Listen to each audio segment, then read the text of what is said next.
अध्याय 12 प्रथम लहर गोकुल का विशाल, विस्तृत भूभाग जल्द ही सेनाओं के एकत्र होने का मंच बनने वाला था, जिनमें से प्रत्येक का अपना उद्देश्य और नेता था। उत्तर से युवा राजा वेदांत अपनी सेना के साथ आ रहा था। युद्ध के मैदान से एक दिन दूर, अनुशासन और शक्ति का एक प्रभावशाली तमाशा। उनका मार्च युद्ध के नगाड़ों के लयबद्ध नृत्य की तरह था। ध्वजवाहकों ने हवा में लहराते हुए झंडे उठाए हुए थे, जो वेदांत के राज्य का प्रतीक प्रदर्शित कर रहे थे। सुनहरे सूरज की पृष्ठभूमि के खिलाफ एक राजसी शेर। यह एक ऐसा राज्य था जो अपनी वीरता और लचीलेपन के लिए जाना जाता था, और इसका मार्च इसकी प्रतिष्ठा का प्रमाण था। पूर्व से, गोकुल से एक दिन दूर एक और सेना आगे बढ़ रही थी। जुगल किशोर के नेतृत्व में, बाकी की तुलना में तुलनात्मक रूप से लंबी दूरी तय करने की कोशिश करते हुए, यह अधिक तीव्र गति से आगे बढ़ रहा था। हर कदम में सैनिकों का दृढ़ संकल्प स्पष्ट था। उनके झंडों पर उड़ते हुए बाज का चिन्ह था। वह अहमद शाह अब्दाली की अनंत सेना की एक और रेजिमेंट थी, जो उनकी बेजोड़ तेजी और पैनी दृष्टि का प्रतिनिधित्व करती थी। सरदार खान की सेना से दलबदलुओं द्वारा सतर्क किए जाने के बाद जुगल किशोर को दांव का पता था, और वह पागल आक्रमणकारी को जीतने नहीं देने के लिए दृढ़ था। वेदांत और जुगल किशोर अलग अलग दिशाओं से एक ही गंतव्य की ओर बढ़ रहे थे, लेकिन समान लक्ष्यों के साथ। ऐसा लग रहा था कि उनकी नियति एक दूसरे से जुड़ रही थी, गोकुल के युद्ध के मैदान में मिल रही थी, जहां युद्ध शुरू होने वाला था। युद्ध के ढोल की दूर से आती आवाज और सेनाओं की दूर से आती दहाड़ ध्रुव के कानों तक पहुंच रही थी, यहां तक कि उपचार शिविर की सीमा में भी। अस्थायी बिस्तर पर लेटे हुए, उसने महसूस किया कि उसके नीचे की जमीन युद्ध के बल से हिल रही थी। वह इस आवाज को अपने गांव के विनाश के दिन से जानता था। फर्क सिर्फ इतना था कि पिछली बार ध्वनि ने उसे मौत के मुंह में धकेल दिया था, लेकिन इस बार ये हत्या का निमंत्रण था। उसकी योद्धा प्रवृत्तियां जल रही थीं, ढोल की हर धड़कन के साथ उसके अंदर एड्रेनालाइन का संचार हो रहा था। वह अपनी कुल्हाड़ी पकड़ना चाहता था, अजा और अन्य नागा योद्धाओं के साथ कंधे से कंधा मिलाकर खड़ा होना चाहता था। संघर्ष करते हुए ध्रुव ने उठने की कोशिश की। उसकी निगाहें सहज रूप से युद्ध के मैदान की ओर मुड़ गईं। उसकी आंखों में दृढ़ संकल्प की आग जल रही थी। मुझे वहां होना है, उसने चिल्लाते हुए कहा। ध्रुव के कंधे पर एक कोमल स्पर्श ने उसके प्रयासों को रोक दिया। ये श्यामा थी, उपचार शिविर में सबसे बुजुर्ग और सबसे वरिष्ठ साध्वी। उसने अपना सिर मुंडा रखा था और नाखून कटे हुए थे क्योंकि वह बाहरी सुंदरता को महत्व नहीं देती थी। उसका चेहरा कठोर था, त्वचा वर्षों तक धूप में रहने से कांप उठी थी। उस पर गहरी झुर्रियां थीं जो ज्ञान और अनुभव की कहानियां कहती थीं। उसकी आंखें स्लेटी भूरे रंग की थीं, जो सदियों को देखती हुई प्रतीत होती थीं। हमेशा देखती रहती थीं, जिससे उसे स्वाभाविक अधिकार का भाव मिलता था। उसके हाथ मजबूत थे, उभरी हुई नसें और गांठदार पो। ये ऐसे हाथ थे जो उपचार भी कर चुके थे और लड़े भी थे। वह मरहम लगाने वाली से ज्यादा हथौड़ा थी। उसने ध्रुव को पीछे लेटने का संकेत दिया। उसकी आंखें देखभाल करने वाली लेकिन सख्त थीं।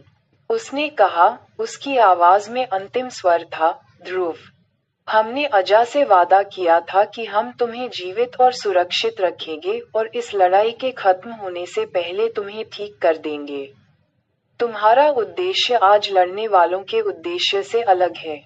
तुम्हें आराम करना चाहिए और ठीक होना चाहिए, लेकिन मेरा कर्तव्य वहां है, ध्रुव ने जवाब दिया। उसकी आवाज में निराशा साफ थी। उसका दिल अपने साथियों के साथ जुड़ने की जरूरत से भारी था। एक और साध्वी, अद्यामा, श्यामा के साथ आई थी, दोनों में से ज्यादा उदार। अब वह बोल पड़ी। अगर तुम अभी घायल होकर भागते हो, तो तुम खुद को, अज और सभी नागाओं को खतरे में डाल रहे हो। संरचना में एक कमजोर कड़ी सभी के लिए एक कमजोर संरचना है। पहली चीज जो तुम्हें सीखने की जरूरत है, वह है आज्ञा पालन करना और भरोसा करना। अद्यामा श्यामा से बहुत छोटी थी। थोड़ी छोटी होने के बावजूद उसके चारों ओर देवी काली की शक्ति की आभा थी। उसकी त्वचा एक सन्यासी के रूप में बिताए गए वर्षों की कहानियां बताती थी, चिलचिलाती गर्मी में भटकना। उसके लंबे, बिखरे हुए बाल खुले हुए थे और एक विशेष रूप से प्यारी मात्र मुस्कान थी। ध्रुव की आंखें जल रही थीं और उसने अपने आंसू रोके। अपने गांव के बच्चों का बदला लेने की इच्छा और साध्वियों द्वारा अज को दिए गए वादे को पूरा करने के बीच फंसा। वह खो गया था। उनके शब्द समझ में आते थे, लेकिन दिल की तड़प को अनदेखा करना मुश्किल था। श्यामा ने ध्रुव के उत्तेजित मन को शांत करने की कोशिश करते हुए उसके पास झुककर फुसफुसाते हुए कहा, तुम्हारा समय आएगा। ध्रुव, युद्ध आज हो सकता है, लेकिन भविष्य में भी ऐसे युद्ध हैं, जिनमें तुम्हारे मार्गदर्शन की आवश्यकता है। आगे के मार्ग पर भरोसा रखो। युद्ध का कोरस भले ही दूर था, लेकिन शिविर के ठीक बीच में ध्रुव एक अलग तरह की लड़ाई का सामना कर रहा था। धैर्य, समझ और आगे क्या होने वाला है, इसके लिए आशा की लड़ाई। भोर की पहली किरण फूटने के साथ ही नागा नेताओं की आकृतियां स्पष्ट रूप से दिखाई देने लगीं। अजा अपने दुर्जेय त्रिशूल के साथ खड़े थे। नारायण अपनी गदा के साथ और मठाधीश अपनी तलवार लिए हुए थे। ये शक्तिशाली आकृतियां अपने पीछे अपनी सेना के साथ कद में बढ़ती हुई लग रही थीं, एक भयावह मोर्चा प्रस्तुत कर रही थीं। गोकुल के बाहर मैदान में मौत जीवित प्राणियों के ऊपर मंडरा रही थी, दर्द के खेल के शुरू होने का इंतजार कर रही थी। सरदार खान की बटालियन का एक अकेला सिपाही, एक चमचमाता पीतल का मेगाफोन पकड़े हुए आगे बढ़ा। उसकी आवाज घाटी में गूंज उठी, जिसमें अधिकार का लहजा था, इसे पहली नहीं बल्कि आखिरी चेतावनी समझो। अभी आत्मसमर्पण करो और तुम बच जाओगे। प्रतिरोध करो और सरदार खान के क्रोध का सामना करो। अजा की प्रतिक्रिया तेज थी। भगवा ध्वज को अपने सिर के ऊपर उठाते हुए उसने एक गहरी सांस ली और जोर से कहा, हर हर महादेव। शक्तिशाली शब्द पहाड़ों में गूंज उठे, हर दिशा से वापस गूंज रहे थे। उसके पीछे नागा योद्धा लंबे और विद्रोही रूप से खड़े थे। उन्होंने जयकारा लगाया। उनकी आवाजें एक गर्जना में बदल गईं। हर हर महादेव। उनकी एकजुट आवाजों की विशाल मात्रा ने जमीन को हिला दिया। युद्ध के मैदान में ऊर्जा की एक लहर भेजी। पक्षी उड़ने लगे और माहौल में उत्सुकता बढ़ती गई। अधिराज अपनी अंगुलियों से शंख को लपेटे हुए दृढ़ निश्चयी खड़े थे। सुबह के कोहरे में इसकी जोरदार आवाज गूंज रही थी, और इसे सुनने वाले सभी लोगों की रीढ़ में सिहरन पैदा हो रही थी। माहौल में बिजली सी दौड़ रही थी। धड़कनें योद्धाओं के दिल की धड़कनों की तरह थीं, जो इस बड़े संघर्ष के लिए तैयार थे। सरदार खान ने आंखें से कोड़ लीं, क्योंकि भोर से आकृतियां उभर रही थीं। उगते सूरज की पृष्ठभूमि में नागा लोग अवास्तविक लग रहे थे। वे इंसानों की तरह कम और दूसरी दुनिया के प्राणियों की तरह ज्यादा लग रहे थे। भयंकर, रहस्यमय और शक्तिशाली। उनकी परछाइयों के खेल से वे किसी प्राचीन दुनिया के शिकारी जीवों की तरह लग रहे थे, जो अपने शिकार पर दावत देने के लिए तैयार थे। और फिर नागाओं की कतारों से दहाड़ उठी। ये कुछ 100 आदमियों की चीख नहीं थी। इस शोर ने सरदार खान की सेना के कई लोगों के दिलों में दहशत पैदा कर दी। उन्होंने अपनी कई विजयों में कई विरोधियों का सामना किया था, लेकिन यह उनके द्वारा पहले कभी सामना की गई किसी भी चीज से अलग था। नागा केवल अपनी मातृभूमि की रक्षा नहीं कर रहे थे, वे अपने विश्वासों, अपने जीवन के तरीके के लिए लड़ रहे थे, और ढोल की हर गर्जना, हर धड़कन उनके दृढ़ संकल्प को मजबूत कर रही थी। सरदार खान और उनके कमांडरों को ऐसा लगा जैसे ये पागल खानाबदोश युद्ध की तैयारी नहीं कर रहे थे, बल्कि विनाश के देवता की पूजा कर रहे थे। जो आगे कदम बढ़ाएगा उसे प्रसाद के रूप में मौत बांट रहे थे। सरदार खान अपने भव्य घोड़े पर बैठे अपने प्रमुख की ओर देखा। क्या उनकी संख्या के बारे में रिपोर्ट सही है? प्रमुख एकता और शक्ति के प्रदर्शन से समान रूप से चकित, जवाब देने से पहले हिचकिचाया, ऐसा नहीं लगता है। सुबह की रोशनी ने आकाश को केसरिया रंग में रंग दिया। पहाड़ के पीछे से सूरज अभी भी दिखाई नहीं दे रहा था। नागा अब स्पष्ट रूप से दिखाई दे रहे थे। सरदार खान की गहरी निगाहें अपने तीरंदाजों की बटालियन पर चली गईं। उसके एक छोटे से इशारे के साथ वे तेजी से अपनी स्थिति में आ गए, धनुष खींचे, अपने नेता के आदेश की प्रतीक्षा में। हर बीतता हुआ सेकंड अनंत काल की तरह लग रहा था। तीरंदाजों की निगाहें नागाओं की दूर की आकृतियों पर टिकी थीं। वे प्रक्षेप पथ की गणना कर रहे थे, हवा को माप रहे थे। और फिर एक गरजती हुई आवाज के साथ कमांडर चिल्लाया, लक्ष्य लगाओ, खींचो, छोड़ो। हजारों तीर एक साथ नृत्य करते हुए ऊपर चढ़े। उनके पंख सीटी बजाते हुए सुबह की हवा में कट रहे थे। यह एक लुभावना दृश्य था, सरदार खान की ताकत और सटीकता का एक सबूत। हालांकि जैसे जैसे तीर लक्षित लक्ष्यों के पास पहुंचते गए, गुरुत्वाकर्षण और भूभाग ने अपनी भूमिका निभानी शुरू कर दी। ऊंची चट्टान जिस पर नागा खड़े थे, एक प्राकृतिक ढाल की तरह काम कर रही थी। नागाओं को छेदने के बजाय तीरों ने उनके सामने जमीन पर अपना विश्राम स्थान पाया। कुछ नर्म मिट्टी में धंस गए, अन्य चट्टानी चट्टानों से हानिरहित रूप से उछल गए। अजा ने अब अपने हाथ में एक धनुष पकड़ लिया। भाइयों, अपने चारों ओर देखो, अपने बाएं, दाएं। आपको भाई, साथी नागा साधु मिलेंगे जिन्होंने आपके जैसे ही कठिन रास्ते की यात्रा की है। हमने एक ही प्रशिक्षण लिया है, एक ही परीक्षणों का सामना किया है। हमने अपने लिए चुने गए जीवन को अपनाया है और सांसारिक सुखों को त्याग दिया है। पलायन के रूप में नहीं, बल्कि हमारी अदम्य भावना के प्रमाण के रूप में। नागा साधुओं के रूप में हमारी यात्रा के शुरुआती दिनों को याद करें। हमने जिस ऊबड़ खाबड़ इलाके को पार किया, जिन पहाड़ों पर चढ़े, जिन नदियों को पार किया, वे केवल शारीरिक सहनशक्ति के लिए नहीं बल्कि हमारी आध्यात्मिक शक्ति के लिए थे। याद है हिमालय की वो ठंडी रातें जब हम बिना किसी हिचकिचाहट के ध्यान करते थे। दोपहर का सूरज जिसके नीचे हम प्रशिक्षण लेते थे, न केवल अपने शरीर को बल्कि अपनी आत्माओं को भी जीवन के युद्ध के मैदानों के लिए तैयार करते थे। उन्होंने अपने बालों को छूते हुए कहा, हमारे बाल सिर्फ त्याग के प्रतीक नहीं हैं। वे हमारे धैर्य और हमारी प्रतिबद्धता के प्रमाण हैं। हर बाल धीरज की कहानी कहता है, भीतर और बाहर लड़ी गई लड़ाइयों की कहानी।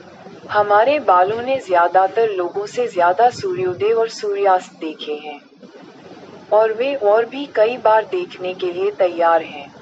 उन्होंने राख से सने अपने शरीर पर हाथ फेरा। हम जो राख पहनते हैं, वह सिर्फ आग से नहीं आती। ये हमारे अतीत का अवशेष है, परिवर्तन का सार है।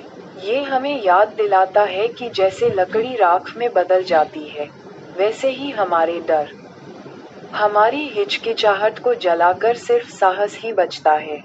इस राख से हम अपनी लचीलापन और बर्बादी से उभरने की क्षमता पहनते हैं। उनके शब्दों ने नागाओं में प्रेरणा भर दी। उनके शरीर क्रोध से भर गए। अपने सुविधाजनक स्थान से अजा ने आत्मविश्वास और आक्रामकता के मिश्रण के साथ विफल हमले को देखा। नागा योद्धाओं के लिए भूभाग ने पहली रक्षा पंक्ति निभाई। ये पागल साधु किस बात का इंतजार कर रहे हैं? हर अफगान सैनिक, जिसमें उनके कमांडर भी शामिल थे, ने सोचा। सूरज की पहली किरण के साथ अजा ने नागाओं का पहला तीर छोड़ा, जिसका सीधा प्रक्षेपवक्र आसमान को चीरता हुआ सीधा सरदार खान के प्रवक्ता के सीने में जा लगा, जिसने उन्हें आत्मसमर्पण करने की चेतावनी दी थी। सरदार खान और उसकी सेना सूरज की चमक के कारण तीर को आते हुए भी नहीं देख पाए। दृढ़ निश्चय के साथ अजा ने अपने हाथ उठाए और नागा तीरंदाजों के अपने दल को संकेत दिया। उनके धनुष हालांकि संख्या में कम थे, लेकिन वे सिर्फ हथियार से ज्यादा थे। वे नागाओं के ही विस्तार थे। प्रत्येक नागा तीरंदाज ने अपनी आंखें थोड़ी देर के लिए बंद की, धरती की धड़कन के साथ लय में सांस लेते हुए, अपने चारों ओर ऊर्जा को महसूस करते हुए। फिर अजा के आदेश पर उन सभी ने अपने तीर छोड़े। सरदार खान की सेना के सामूहिक हमले के विपरीत नागा लोग सटीकता के पक्षधर थे। हरे झंडे को पहले वार के साथ ही गिरा दिया गया। उद्देश्य और कौशल से प्रेरित प्रत्येक तीर ने अपना लक्ष्य प्राप्त किया, जिससे प्रत्येक सैनिक की मृत्यु घातक सटीकता के साथ हुई। जब तक अफगान सैनिकों को पता चला कि नागा योद्धा सूर्य की रोशनी में उन्हें अंधा करने का इंतजार कर रहे थे, तब तक कई लोग मर चुके थे। सरदार खान का चेहरा निराशा में तना हुआ था। ढाल ऊपर करो, वह चिल्लाया। उसकी आवाज युद्ध के मैदान में गूंज रही थी। उसके सैनिकों का पहला जत्था आगे बढ़ा। बड़ी धातु और चमड़े की ढालों ने एक अभेद्य अवरोध बना दिया। सरदार खान के सेनापति ने नागा तीरंदाजों के खतरे को महसूस करते हुए चिल्लाया, आगे बढ़ो। ढाल वाली सेना ने अपना मार्च शुरू किया, जिससे तीरों के लिए उनकी सुरक्षा को भेदना मुश्किल हो गया। मार्चिंग बूटों की लयबद्ध आवाज नागा धनुषों की झनकार के साथ मिल गई, क्योंकि तीर लगातार बरस रहे थे। ढालों ने कईयों को रोक दिया, जबकि कुछ ने अंतराल और कमजोर बिंदु पाए, जो नागाओं की तीरंदाजी में कौशल को रेखांकित करते थे। युद्ध का मैदान धीरे धीरे रक्षा और सटीकता के बीच तनावपूर्ण नृत्य में बदल रहा था। सरदार खान की सेना नागा योद्धाओं की ओर बढ़ी, उड़ते हुए तीरों के लिए बादलों में नजर रखते हुए। आगे का परिदृश्य समतल दिखाई दिया। उनके पैरों के नीचे की जमीन ठोस लग रही थी, लेकिन जैसे जैसे वे आगे बढ़े, सैनिकों की पहली पंक्ति के माध्यम से एक बड़बड़ाहट गूंजी, एक बेचैन करने वाली जागरूकता कि कुछ ठीक नहीं था। रुको, हमारे नीचे की जमीन ढह रही है। सबसे आगे एक सैनिक चिल्लाया। उसकी आवाज में सदमे और घबराहट का मिश्रण था, लेकिन सैकड़ों आगे बढ़ते सैनिकों की गति को आसानी से रोका नहीं जा सकता। जैसे ही सैनिक की चेतावनी गूंजी, उनके नीचे की जमीन ढह गई। ऐसा लगा जैसे धरती ही उन्हें निगल रही हो। लोग छिपे हुए खयों में गिर गए और वहां रखे भालों से घायल हो गए। भालों की धार सिर, छाती, पेट और पैरों में घुसने से चीखें हवा में गूंज उठीं। नहीं, वापस जाओ, वापस जाओ। सैनिकों की एक और पंक्ति चिल्लाई, लेकिन ढालों, हथियारों और मार्चिंग पैरों की आवाज के कारण उनकी चीखें मुश्किल से सुनाई दे रही थीं। छिपे हुए खयों में गिरते समय लोग डर के मारे चीखने लगे। भालों, भालों और लोहे की छड़ों की धार कवच और मांस में घुसने से चमक उठी और क्रूरता से एक के बाद एक लोगों की जान ले ली। ऊपर से तीरंदाजों का हमला जारी रहा। जिसने भी आसमान से अपनी आंखें घुमाकर अपने पैरों के नीचे की जमीन को देखा, उसे मारा। मुझे ऊपर खींचो, एक सैनिक ने विनती की। मेरी मदद करो, एक और ने कहा। घातक खयों के किनारे से हाथ बेताब होकर बाहर निकले। खून टपक रहा था, लेकिन सेना का आगे बढ़ना लगातार जारी रहा और बहुत से लोग अराजकता में कुचले गए। मार्च रुका नहीं और सरदार की सेना की अग्रिम पंक्तियां एक के बाद एक खयों में गिर गईं। अचानक युद्ध के मैदान के चारों ओर की चट्टानों से एक भयावह गड़गड़ाहट गूंजी। सैनिकों ने समय रहते ऊपर की ओर देखा और देखा कि चट्टान से बड़े बड़े पत्थर टूटकर गिर रहे हैं। चट्टानें, सावधान! एक आवाज चिल्लाई, लेकिन चेतावनी बहुत देर से आई। गुरुत्वाकर्षण और नागा योद्धाओं के जानबूझकर किए गए धक्के से प्रेरित ये पत्थर बचे हुए सैनिकों पर गिर पड़े। प्रभाव भयावह था। कवच बल से टूट गए, हड्डियां टूट गईं और चीखें अचानक शांत हो गईं क्योंकि चट्टानों ने अपने रास्ते में आने वाली हर चीज को कुचल दिया। धूल और मलबा उड़ रहा था, जिससे तबाही के दृश्य पर घना कोहरा छा गया। सेना की मार्चिंग लय, जो कभी एक साथ चलती थी, अब घबराई हुई चीखों से बाधित हो गई।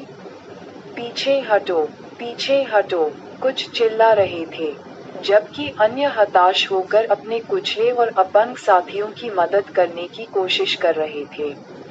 जो कुछ सैनिक किसी तरह जाल को पार करने में कामयाब हो गए थे, उन्हें अपने पैरों के नीचे कुछ गीलापन महसूस हुआ। लेकिन जल्दबाजी में उन्होंने तेल से लथपथ घास को ओस की बूंदें समझ लिया। धूल भरे कोहरे के बीच एक अकेला व्यक्ति खड़ा दिखाई दे रहा था, अजा, जिसके धनुष की डोरी पर आग की नोक वाला तीर लगा हुआ था। बिना किसी हिचकिचाहट के उसने तीर छोड़ा, जो एक उग्र ड्रैगन की तरह आसमान में उड़ गया। जैसे ही वह नीचे उतरा, उसने तेल से लथपथ घास को जला दिया। आग एक पल में भड़क उठी। जो लोग गिरने और चट्टानों से बच गए थे, अब इस नए, धधकते दुश्मन का सामना कर रहे थे। आग की लपटें, क्रोध से लाल और नारंगी, खयों को भस्म करते हुए उछलती और नाचती थीं।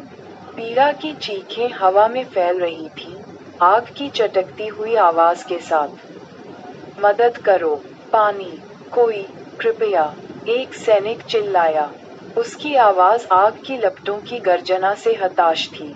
एक और, जिसका पैर एक गिरे हुए साथी के नीचे दबा हुआ था, चिल्लाया, मुझे यहाँ मत छोड़ो, कृपया। गर्मी बहुत तेज थी, जिससे दो विरोधी ताकतों के बीच झिलमिलाती हवा की दीवार बन गई। जलते हुए मांस, तेल और धातु की गंध हवा में भर गई, जिससे सांस लेना मुश्किल हो गया।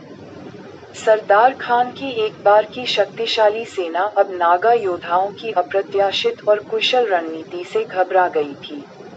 शेष सैनिक, जो घातक जाल से बचने में कामयाब रहे थे, स्तब्ध खड़े थे।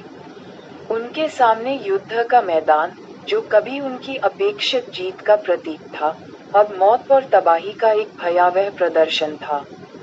नरसंहार के बीच से दूर से नागाओं का एकजुट नारा आया, जो उनके विरोधियों के खिलाफ उनकी शक्ति और लचीलेपन की याद दिलाता था।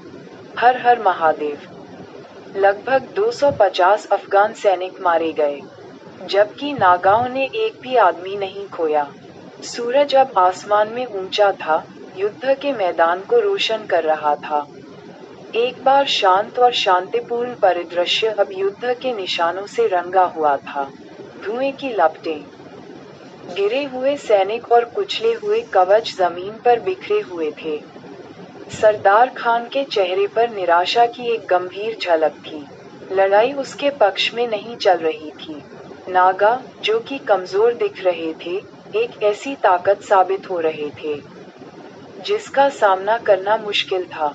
हवा में धनुष की टहनियों की झनकार, हर हर महादेव के नारे और मरते हुए सैनिकों की चीखें गूंज रही थीं। इस अराजक सिम्फनी के बीच एक तीर हवा में चीरता हुआ सीधा सरदार खान के दिल पर लगा। यह एक अविश्वसनीय निशाना था, जो केवल एक कुशल तीरंदाज ही कर सकता था। सरदार के सबसे करीबी सैनिकों ने अपनी सांस रोक ली। तीर के निशाने के करीब आते ही समय धीमा होता हुआ प्रतीत हुआ, लेकिन बिजली की तेजी से पलटते हुए सरदार ने बीच हवा में तीर को छीन लिया, जो उसके सीने से कुछ इंच की दूरी पर था। क्रोध से जलती उसकी आंखें दूर पहाड़ी पर खड़े नागा नेता अजा पर टिकी थीं। युद्ध के मैदान में एक शांत भय छा गया। यहाँ दो नेता थे। दोनों में अविश्वसनीय कौशल और निडर दृढ़ संकल्प था। उनकी लड़ाई सेनाओं के साथ साथ इच्छा शक्ति की भी थी। अब दोनों पक्षों को पता चल गया था कि यह केवल जमीन या खजाने की लड़ाई नहीं थी। ये सम्मान, विरासत और अपने लोगों की आत्मा के लिए लड़ाई थी। तारानकन सरदार खान ने अपने हथियार को कसकर पकड़ लिया और संकुचित आंखों से नरसंहार के मैदान को देखा। नागाओं की अप्रत्याशित रणनीति ने उनकी सेना को पीछे धकेल दिया था और उन्हें फिर से बढ़त हासिल करने के लिए तेजी से काम करना पड़ा। नागा योद्धाओं की दृढ़ दहाड़ घाटी में गूंज रही थी। सरदार को याद दिला रही थी कि यह लड़ाई अभी खत्म नहीं हुई है। नागाओं की वीरता और सरदार खान की ताकत के प्रदर्शन से अनजान जुगल किशोर और वेदांत की सेनाएं किंवदंतियों की भूमि की ओर बढ़ रही थीं। आगे का अध्याय सुनने के लिए कृपया हमारे चैनल स्टोरी नुक्कड़ को सब्सक्राइब करें और इस वीडियो को लाइक करें।